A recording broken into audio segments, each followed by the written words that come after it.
Évidemment que les politiques sont responsables, comme d'ailleurs nos concitoyens qui votent, n'oublions pas.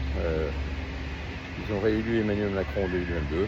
Même s'il n'y a pas eu de campagne électorale, il y a quand même eu un vote. Et donc beaucoup de nos concitoyens portent aussi leurs responsabilités. Plus globalement, dans la crise, dans le déficit financier français, dans la mauvaise gestion de l'État français, il n'y a pas que les politiques, il y a aussi tous ceux qui interviennent dans les débats et qui jouent un rôle considérable. Bien évidemment, les économistes. Nos économistes ne poussent pas aux économies budgétaires. Beaucoup d'économistes pensent qu'on peut encore redistribuer, pensent qu'il faut encore travailler sur l'inégalité. Et c'est bizarre.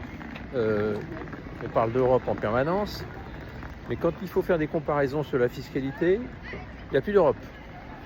Pourquoi nos médias, pourquoi nos économistes ne rappellent-ils pas sans arrêt